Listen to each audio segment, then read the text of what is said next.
RMBI gene, here to take you on another level and new horizons. Hello. I have recorded this video 3 or 4 times. Each time I went back, deleted it, restarted, because I realized my emotions were starting to sort of speak out. And the more I just had to take a break, because everybody's aware of the situation that took place in Brunswick, Georgia, with the young man that was killed by 2 men on a pickup truck. Now we have a situation in Minnesota where the police officer kept his knee on a black man's throat for 9 minutes. The young man died. And there are a lot of questions being asked, but the point is we should be beyond these questions at this point. And I heard Whoopi Goldberg ask, what are we missing? What am I missing? What are we not getting about all of this? And like I said, I had to stop and redo this because I wanted to take my emotions out of it and speak so that I am directing this dialogue to you as a person, although it is referencing the consistency of how a particular race is treated in America. And I want to start with the fact that, Whoopi Goldberg asked, what are we missing? What are we not getting about all of this? And speaking of black men being killed by police, black men being killed and crimes not wanting to be punished, it pretty much in some cases not even being considered a murder. I think the one factor we have to take into fact is that America does have in the preamble that we, the people of the United States of America. I think we need to be clear in the understanding that when that was written, it was not, we did not include black people. We were not the primary identity of what they wanted this country to represent. So when they say we, they are talking about white people. It's basically who that is referring to, white people. And if you look in the Constitution, there was a section for black people. You are 3/5 of a person. So we have to come to the conclusion that this country has never really wanted that all races of this country are to be considered as all-inclusive. If you are a citizen, you're born here, you go through the process to become a citizen, and you're from another country, you are factored in under that we now. And you are entitled to the same progression, wealth, you are entitled to the same opportunities without restrictions based on your race, color, or creed. With that being said, we understand that, but I think we have to understand further that we live in a time to where people want to say that racism was 400 years ago. And I see a lot of people posting videos, they're posting things, because even I have posted some, specifically from James Baldwin, from Martin Luther King. I've seen things from Malcolm X. I've also seen things from Minister Farrakhan. Now,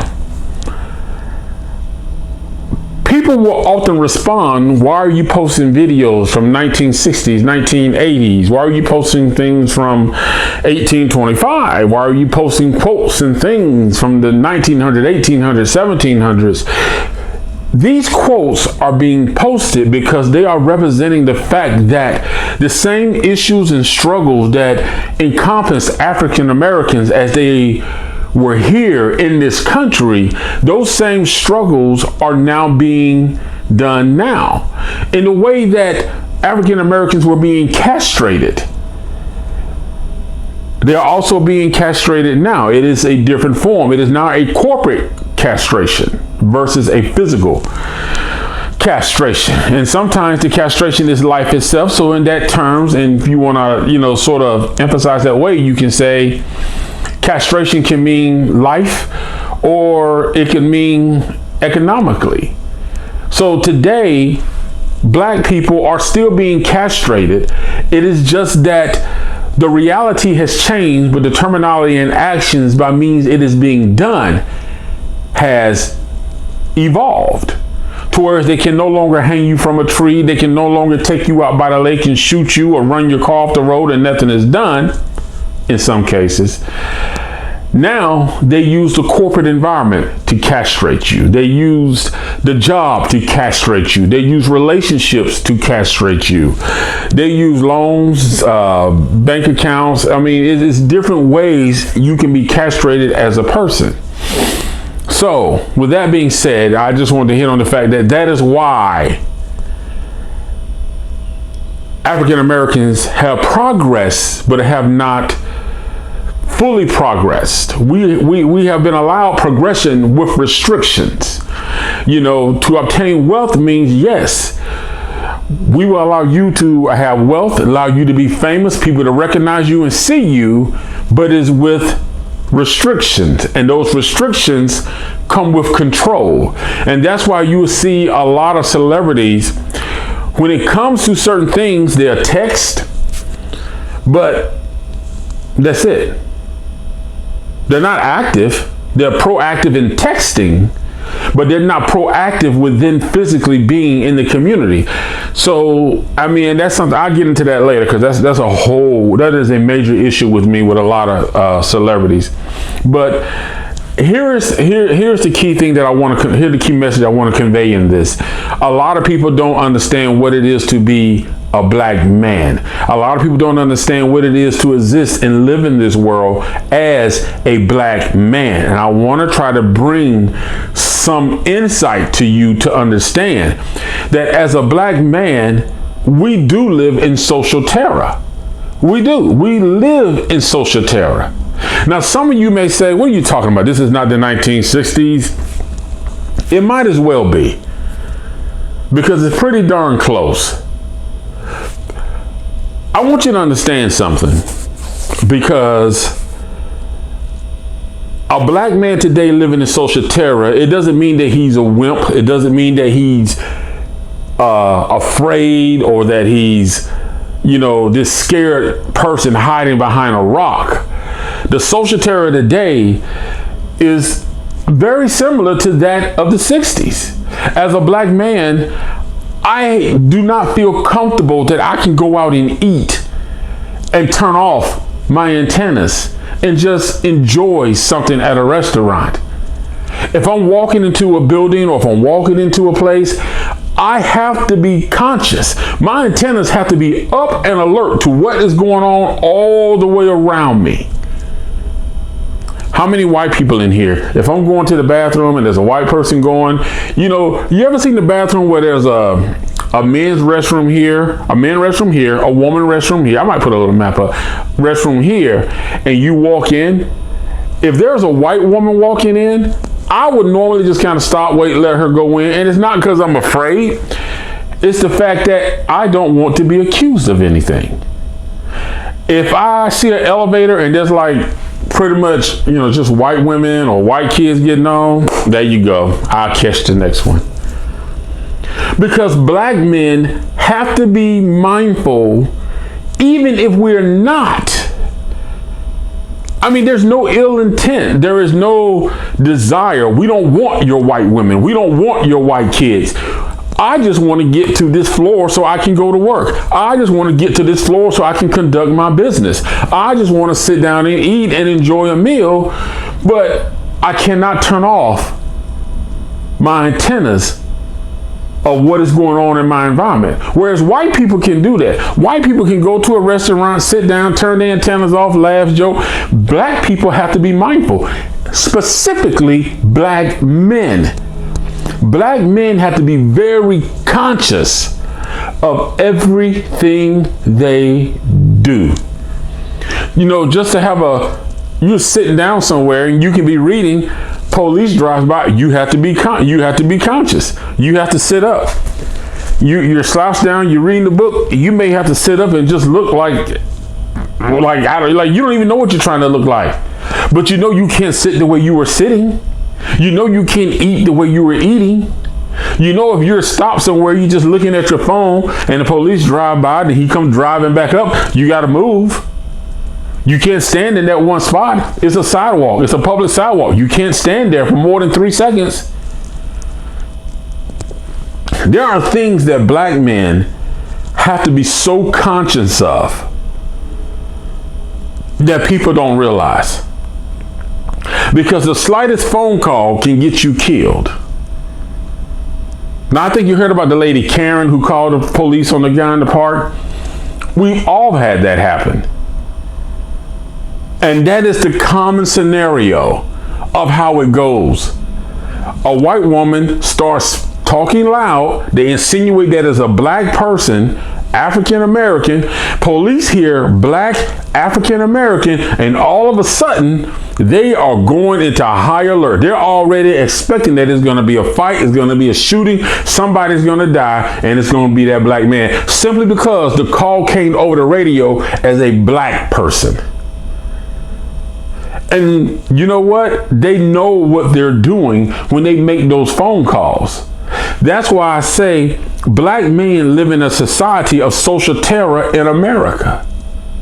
Because we have to be mindful of what we're doing. We have to be cautious. We have to be, when the police comes up to our car, you can't say too much, you can't say too little. You can't move. You keep your hands on the steering wheel. And I told y'all the story about when the police pulled me over one time. You know, he said, oh, it appeared you were speeding. My hands was on the steering wheel. He got mad because I wouldn't take my hands off the steering wheel. He got mad because I started explaining like, hey, I'm going to reach my wallet. It's in my back pocket. He got upset. And as a police officer, you would think he would understand the environment and the relationship between African Americans and the police department, especially black men and the police department. You would think he would be like, okay, you know what? He's complying, his hands from seeing, he's taking precautions to be safe. I'm taking precautions to be safe. Let's just get this over with. Either I'm gonna give him a ticket or not. He got mad. Black men have to deal with being provoked by police officers. They will try to do an intimidating stare. They'll take a step forward towards you, like to back you down. You know, if they're talking to you and you're just kind of like, okay, man, whatever. You know, then they go into this whole thing of trying to provoke you even more, making little snide comments, or trying to somehow lecture you and belittle you into provoking you into doing something. Being a black man in America, it is hard. And I think a lot of people don't realize the social terror that black men live in.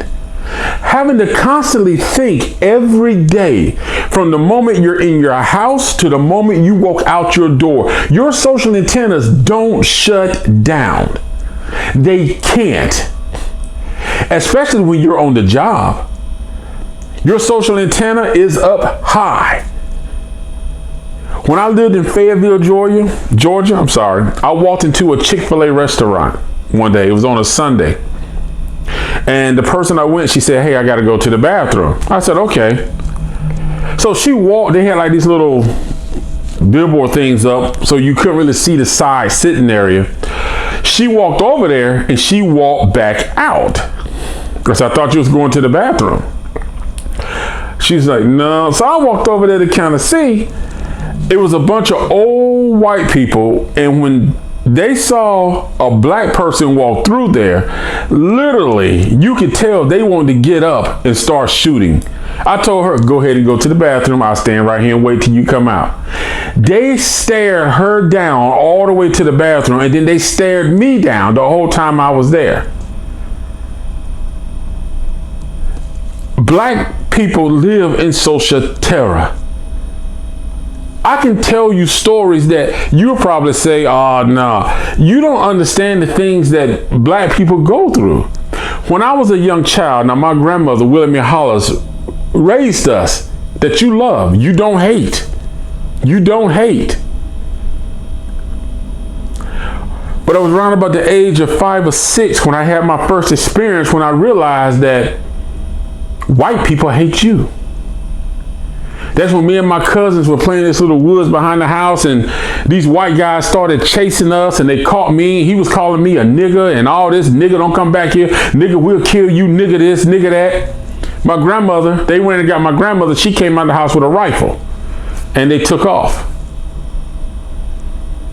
When I got to the Navy, I remember I was on the Fort Fisher, and I was working on the port side, which is the left. We was working on the catwalk, and BM2 came up to me and said, I want to say his name, but I'm not. BM2 came to me and said, you know what? I might start believing black people aren't lazy. You might change my mind about you black people. Damn.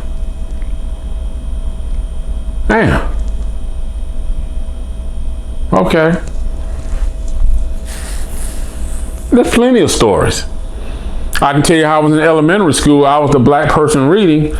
The white teacher, Mr. Cook, I call his name out. His name was Cook. He threw an eraser from across the classroom and hit me in the side of my head because I was reading the schoolwork. When the original teacher came back in the classroom, I don't know what it was. Now, she was black, but she was like, something's wrong. And nobody would say nothing. But for some reason, she looked back and she told me to come outside. Then when I told her what happened, I don't know, then, you know, but he didn't get fired. Black people live in social terror. In schools, on jobs. It is a different life for a black man. Some people say, well, it starts at home. There are a lot of parents who are advising and guiding their kids about how they're supposed to act, what they're supposed to do.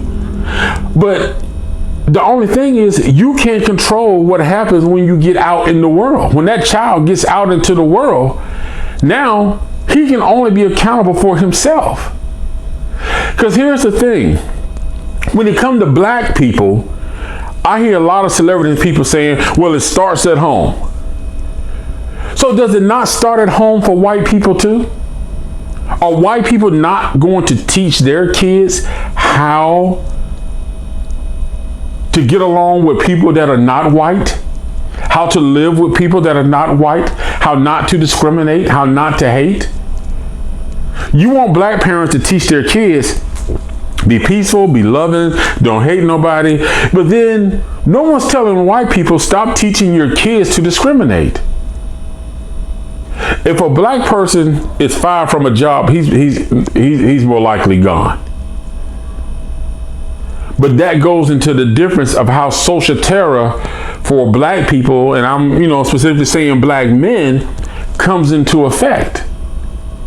Because when a black man goes to a job and he's in a leadership role, he has to do 10 times more than the other person. He cannot make the mistakes. Not only does his social antenna has to be up for him in every task that he does, but he has to have a social antenna up for everybody that's underneath him, everybody that's around him, everybody that's above him, because if anything goes wrong, they're looking to castrate him. Despite how often he says this person is not meeting the standards, especially if that person is white. You got to understand, social terror exists, and it is today. I think James Baldwin said it best when he said, the reality is the same, but the terminology has changed. The way things are being done has changed. But the reality for black people, and I'm saying for black men, it is still the same. Now, I'm not saying that our black women are not going through things, but I'm thinking that the way black men are depicted, they are purposely being placed in a position to make it seem like black men are useless, criminals, thugs. They are trying to separate the relationship between black men and black women by causing division. Black women have joined on a feminist movement that really did not want to include them. Black women have taken on this mantle of, I don't need a man. But you don't hear white women saying, I don't need a man. You hear black women saying, I don't need a man. But white women are still partnering with their men. Black men and black women are separating from each other, which means you're weakening the fight for us to be able to come up and out of these situations together. Now, some people say, well, if someone is racist on their Twitter, should they be fired? And I'm a firm believer in this. If you have a person that displays racial and discriminatory behavior, if they do it out in public, they're doing it on the job. And like y'all heard me talk about it before, it's just indirect discrimination. They would do things within the job to make it harder on that person that's working, to either force them to quit or to come up with false reasons to fire them, despite the fact that the job didn't give them the resources, the tools, or the equipment to perform the task. But it's real.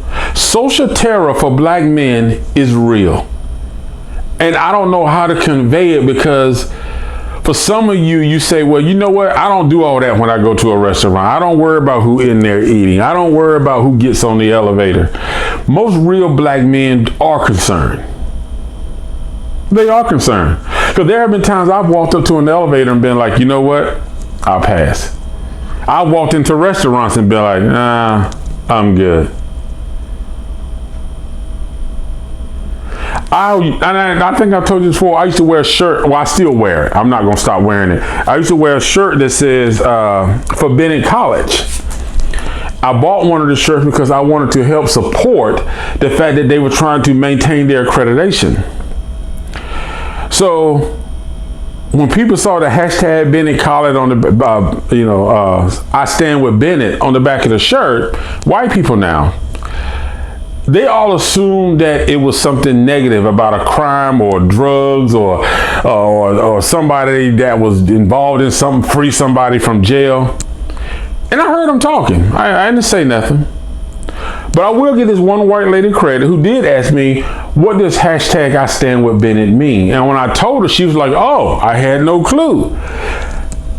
I appreciate her asking, but I have no respect for the ones that were sitting there talking about somebody must have got arrested for drugs or fighting or something.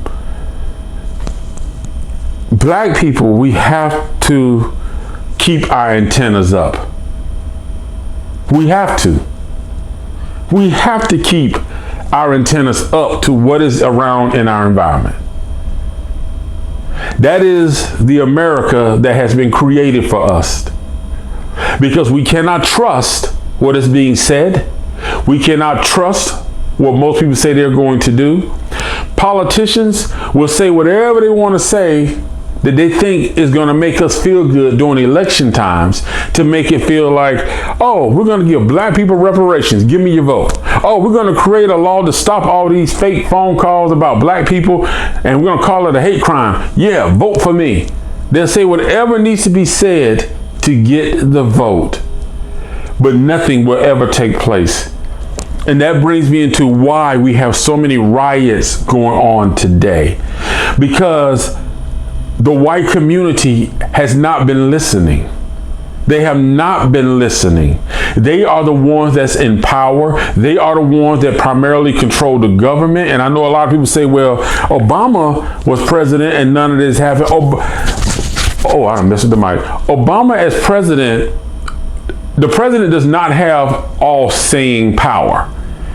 Obama had to fight with Congress on a number of things. Now, I'm not saying Obama was the best president. I'm not saying that. But what I'm saying is, in order to really fix racism and discrimination in this world, it's going to take white people to morally and socially look at themselves and really come to a point to where they have to make a decision that, yes, we are going to determine that we are no longer going to tolerate this type of behavior from our own people. Because unless white people are willing to look at themselves and say, hey, you know what?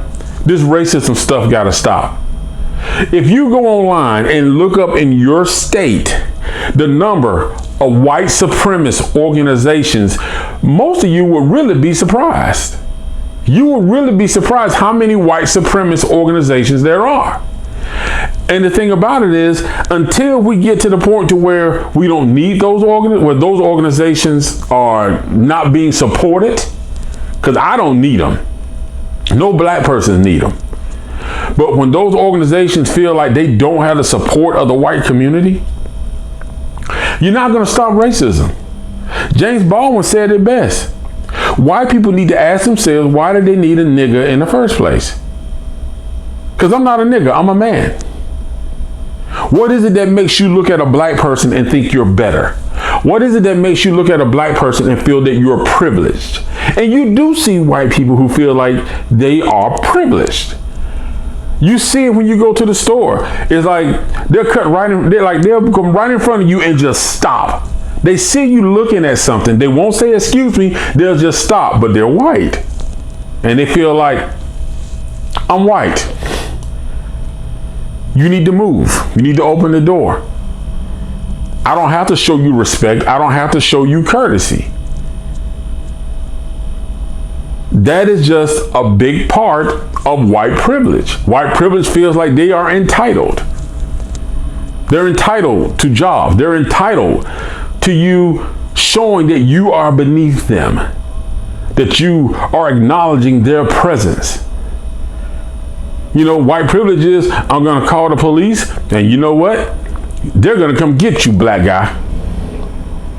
And the police respond in that manner. We're going to get that black guy. A white woman feels threatened. We got to get there now. Black men live in social terror. A lot of the issues we're having with the police department is not because they can't be fixed. It's because the people who's over these police departments don't want to fix them. They don't want to address the issues. When you got a police officer that's had multiple complaints of discrimination, multiple complaints about their behavior, they don't want to fix it. When you got jobs to where you got managers, vice presidents, presidents, CEOs who have openly displayed discriminatory practices, racial biases, but they don't want to deal with them. They rather move the black person, get rid of the black person, create a negative record or file on the black person. Don't deal with the racial discrimination. Don't deal with the behavior issues with the white person. Punish the black person. That's America. That's the American way. And the only way this is going to be fixed, because I really believe it. Black people don't want anything from you, white people. We don't want your wives. We don't want your kids. We don't want your money. We want to be able to do our own without the restrictions, without the hidden agenda, without the social terror that surrounds us. We want to be able to go out and turn off our antennas and just relax and enjoy the day. We want to feel comfortable in any environment we go in, any restaurant, comfortable to walk down the street, comfortable that if a police officer comes to talk to us, it's not going to turn to where we're laying with a bullet in us, leaking. That's what we want. We're not asking you to bow down to us. We're not asking you. We're just asking you to do right. Have morals, have ethics, have standards. And until white people are willing to look at themselves as a collective whole and say, listen, we got to stop this. We have to stop this. But to be honest with you, will it happen? I don't think so. Because I think it's too deeply rooted. And I don't think they want to give up that, because to them it's power. It's control. It's their ability to say, if you don't recognize us as who we are, we'll castrate you. We'll take away your job. We'll take away your house. We'll take away your money. We'll take away your life. Now, I want to go on saying that I don't think all white people are bad. I really don't, because I have worked with some great white people in my life. I really have. So I'm not saying that one bit that all white people are bad. But now you understand what it's like to be in a black man's shoes, that every time one black person does something wrong, the black race as a whole is labeled as such. So if you're going to label all black people, especially black men, as thug criminals, drug addicts, murderers, then you know what? The entire white race is a bunch of racist, discriminatory people, murderers, rapers, colonizers. If you don't want that tag, then y'all need to come together and decide that you are going to change your culture of how white people see black people. Then black people can change their culture of how they see white people. Because most black people are very engaging and open to being friends and communicating with white people. But it's white people who have an issue with black people. It's sad, but that's just the way it's gone. You know, I mean, like I said, when I did this the first couple of times, it was a lot of emotions, a lot of cursing. But the truth is, I wish I could say that, you know, the blacks gonna get together and we're gonna ride this together. And I wish I could say the whites are gonna get together and say, listen, no more. Tell the white supremacist group to go away. Tell the white business owners and the white employers, listen, be fair. Hire the best person. Don't go by race. Don't discriminate. Don't use indirect discrimination. You treat everybody fairly. Let's make this country more than just a name. Because that right now, America is just a name. I mean, you guys keep saying the flag, and you get mad when black people don't see the flag the way you see the flag. The flag has always represented you. It hasn't represented us. It hasn't represented us. Many of our ancestors have fought. We got people today, blacks today, who fight in wars. But the flag and the Constitution do not reflect us. Now, I tell you the truth, if you really wanted to show that you really want America to represent we as a whole, all inclusive, then you got to do what your racist and discriminatory hearts are afraid to do. Create a new national anthem and put the old national anthem into a historical museum. Take the flag. Add something new to the flag. Put the old flag into a national museum. Update the Constitution and put the old Constitution into a museum. Show that you're serious. Show that you really do want this country to represent everybody equally as a whole. Equally and as a whole. I mean, I know you're going to have your people that's going to buck, but it will show people that, listen, the old way that America operated is no longer in place. It is no longer in place. Like me personally, I don't think the American flag represents me. I don't think the national anthem represents me. I don't think the Pledge of Allegiance represents me. It's something that was created for y'all, but you allow me to say in the presence of y'all in support of what you all stand and believe in. But it doesn't represent me as a man. And it definitely doesn't represent me as a black man, because none of that was written for me. None of that was meant to include me. That's just the truth of it.